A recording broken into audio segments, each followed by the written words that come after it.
Howdy folks, and welcome back to Marvel's Agents of S.H.I.E.L.D. Brand new day, Season 7, Episode 11. That's what it says right down there. Right below your camera is my monitor. What it says. Last episode, Daisy's mom apparently killed, although I seem to recall she has like super crazy regenerative powers. There you go. So maybe she can still survive? I mean, you know, we saw the body, so to speak, but, you know, if she has the ability to come back from massive damage, she could still survive? I'm hoping. And it looks like our team has captured her older sister. And also, they've taken Gemma. Why did they take Gemma? Well, for Fitz, right? They believe that Fitz is still out there. I still believe Fitz is dead.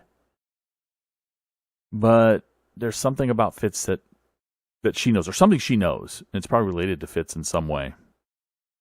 And they want to know. So hopefully they don't do anything to her. Oh, yeah, and that's right. Her grandson, Deke, is on the plane, on the Zephyr, and they don't know it. We're going to have a little bit of a Deke to the rescue, or is Deke just going to get captured? Let's find out. Maybe she'll have answers. We can't tell her about they're going to have a reunion of sisters, or not a reunion, a union. They've never seen each other. Okay, so I like the initiative. I really did. I felt it. It felt real to me. Her just marching over there and just quaking her against the wall and holding her by her throat and demanding to know where Simmons is. Just felt right. But that's the one thing that always bugs me about, especially Mac. Coulson to some degree too when he was director, but Mac is so goody two shoes. I really am so frustrated sometimes at how even when he will know intellectually that what needs to be done is tough, is difficult, that might have been the best move to get an answer from her right away. He's just like, oh, we can't treat our prisoners bad. They'll treat our prisoners bad, but we can't treat their prisoners bad. It just sometimes it just frustrates me. But, you know, that's why our heroes are heroes, right? I guess. So we'll find out. What act is she playing? She's pretending. She doesn't really want to do this. Just like Nakatomi Plaza. Oh, he is making the reference. Die Hard. Not like Nakatomi Plaza. Well, actually it is kind of. But I think he's not going to kill that guy and take his weapon, right? Now I have a machine gun. Ho, ho, ho. Right here, Bakura. It's too easy, I know. But now she's... I'm really glad that Mac is aware, at least, of the fact that there's something wrong. That Cora can't that easily want to turn coat, right? I'm glad they're having our characters not fall for it. Reason. Oh boy, playing on Daisy's. Pulling on her heartstrings here. Sybil would not... this whole thing, I know, she won't let her sister... You know, if her sister's trying to do good, you won't let her sister die. But Sybil has one goal and one goal only in mind. Claiming Earth as the new homeworld for the Chronicoms. So why would she be promoting Cora and Daisy getting together to fight bad guys if that would potentially lead to Sybil losing? She wouldn't. So Sybil's trying to push them together because that's what's going to give Sybil what she thinks she wants, which is the Chronicom homeworld on Earth. So this is wrong. Don't fall for it, Daisy. Right. She undid her hands. Oh. I'm going to guess Daisy's playing a little game here. Kind of a reverse psychology game. She undid her hands. She tried to show like she believed, and she almost accepted her, as a good person. Probably to see what happens. Probably as a test. I'm here. We're getting a fish. Together. A fish? We're Professional, unmatched. after a fact, and there's this So we're getting a chasm in the Fitz middle kind of of the room all flashback things of- episode. Please don't tell me that a lot of this is going to be just flashbacking to scenes with Fitz. That was a flashback, right? Not a new scene. Maybe I'm not equipped. Oh boy, you don't do that. Tell me. Don't you strike, Simmons. John, bring in the grandson. Deke, Oh no. he's here. I'm trying to. I guess we got our answer.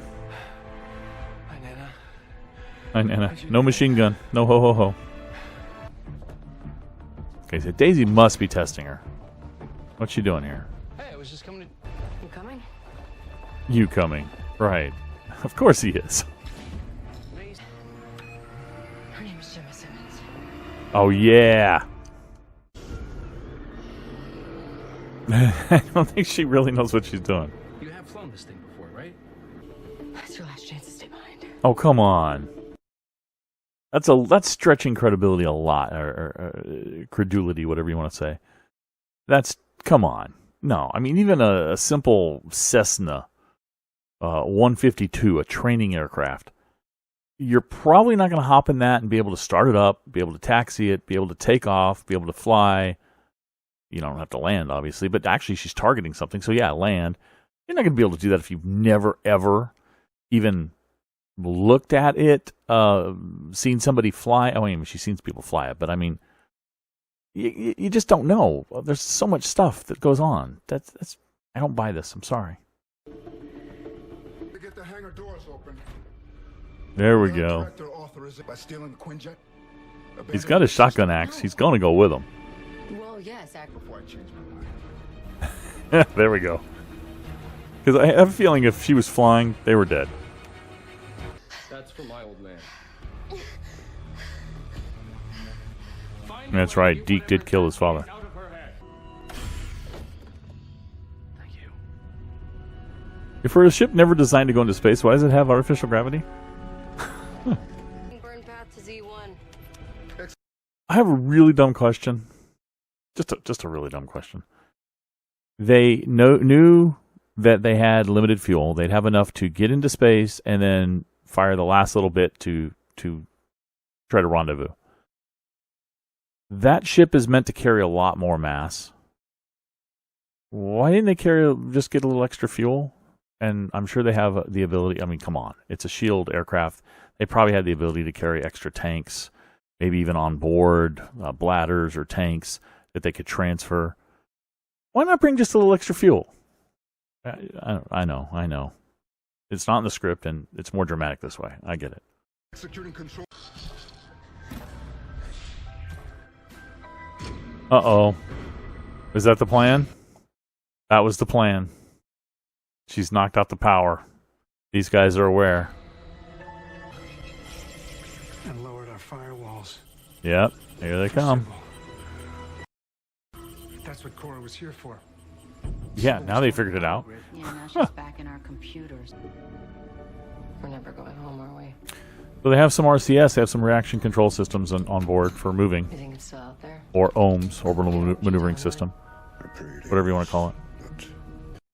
Once again, why would they have orbital maneuvering systems if they never intended the Quinjet to be in space?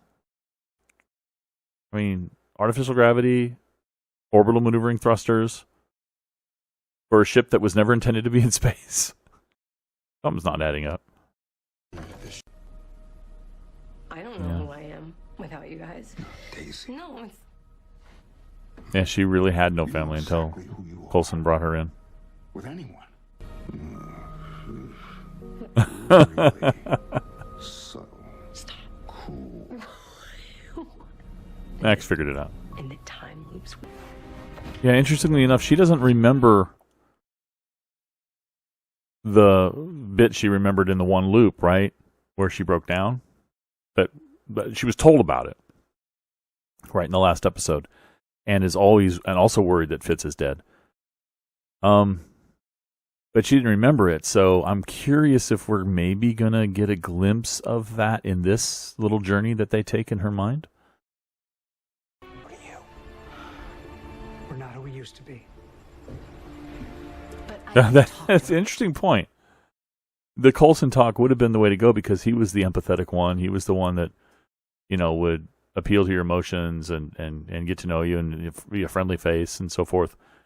But now he's the tech one because of the fact that he is Chronocom / LMD and has all this stuff in him. So he's kind of doing the Daisy thing, and she's got the emotional aspect now. So they have kind of changed roles, haven't they? Oh boy, is Yo-Yo still there? Yo-Yo move? Oh, she's there, but she didn't notice. Well, she took one of them with her. Ow. Okay, you got me. Don't say that to her because the timeline you need to restore is one where she's dead. We have to grant Ward. Oh boy, all the Ward fans just stood up. What are your intentions Sir? Oh boy, with Daisy? here we go. Have any... I don't get why it's hilarious. I'm sorry. It's a cool name. We're getting new scenes from that took place back then, but no Fitz. I have to admit, I might be getting a bit jealous. Oh, maybe not. All the time you took. I think we may be close to We a are getting some line. Fitz scenes. Cool. I'm not in I hope they did. world. I hope they did this. I hope they did take the time. Because remember, Enoch said that she was gone for some time. Implying a long amount of time, not a short amount of time. I hope they did. And I hope... it's kind of weird, but I hope they started a family. So maybe Deke's mom was born. It'd be cool if that happened. Let's find out. We could just. About the blood work. No. Uh-oh. That home you built.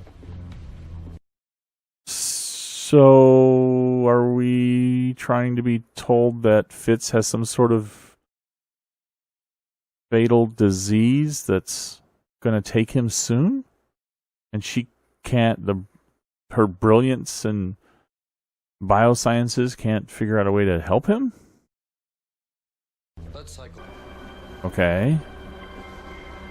I still think she can come back with her power. But you won't remember what you've forgotten. You won't know. Where are you? What are they talking about making her do? You that he didn't find Fitz. Fitz? Oh no. Who's Fitz? Oh no. Oh no. So she knew who Fitz was until... Okay, is this just another example of how... Is it Diana? Is that what they call it? The implant. How the implant was malfunctioning before, which required Enoch to help adjust it because she was forgetting even things that, like the fact that Deke was her grandson. And is that happening again and she just forgot Fitz? Or was it something that happened in there when he was in her memories that she flipped a switch and made herself forget about Fitz?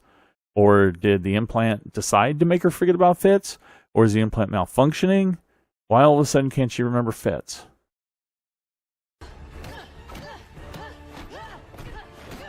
Cora not going to use her powers here? Just going to fight her? Because she'll lose. That's what I thought. Gotta cheat.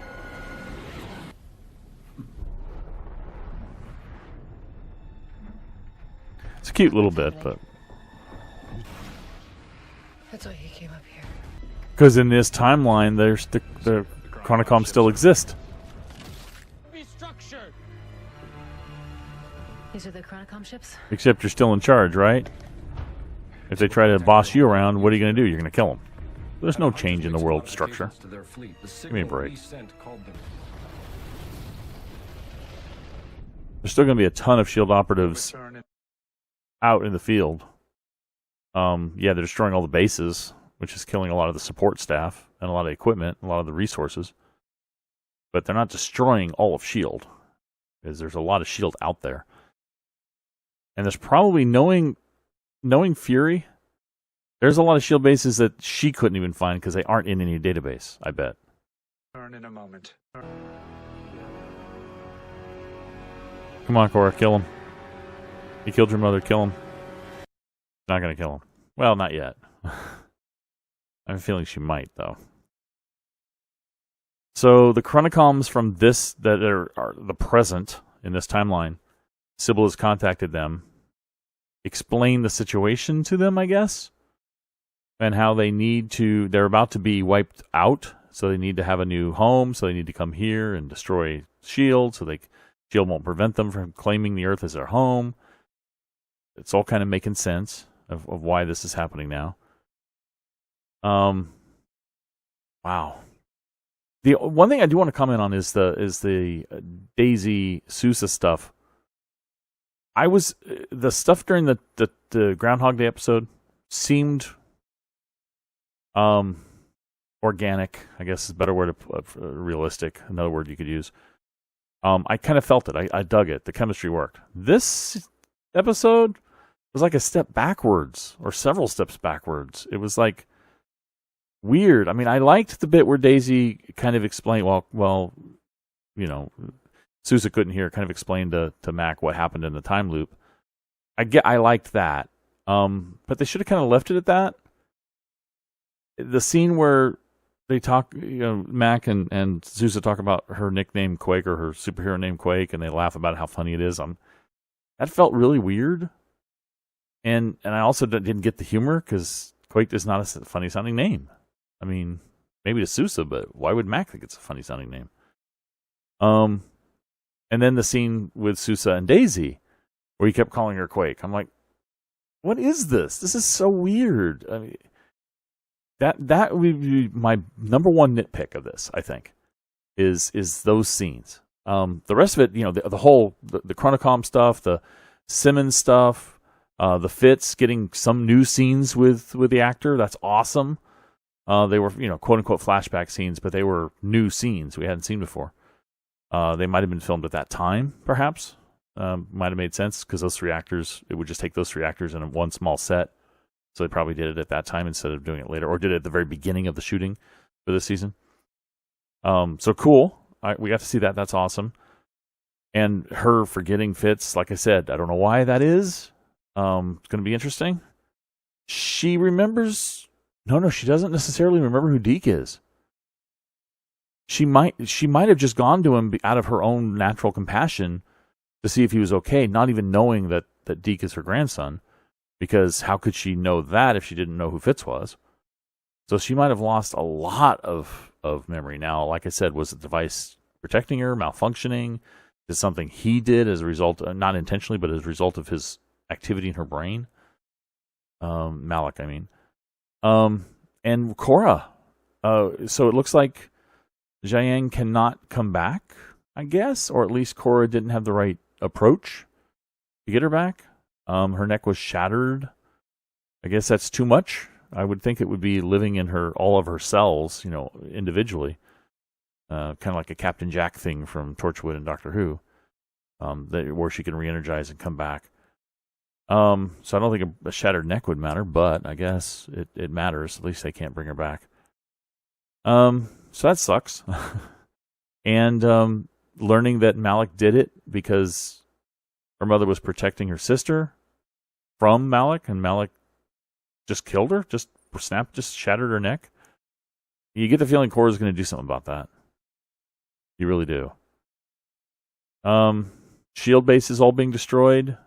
Like I said, I don't think it matters. I kind of said, well, Fury's probably got some that are not in any database, so Sybil would never be able to find them. That's probably true, but who cares? That's not the point, right? The point is that a massive blow has been struck against S.H.I.E.L.D. In preparation of the Chronicom's takeover of the Earth as their new homeland, their homeworld, because their homeworld is going to be destroyed. Well, that's another question, too. If they've created a new timeline, are we sure their homeland's going to be destroyed? Their homeworld? Maybe they'll be fine in this timeline. And they don't need to take over the Earth. But Sybil still wants to take over the Earth. But it's weird that she hasn't thought of that, or nobody's asked that question. But they have screwed up the timeline. Yeah, it was good for people, I guess, who hadn't realized that they were creating another timeline. And yeah, there was comments that some people misunderstood that I didn't think they were creating another timeline. I knew they were creating another timeline. And whenever I was saying restore the timeline, what I meant was get back to their timeline, right?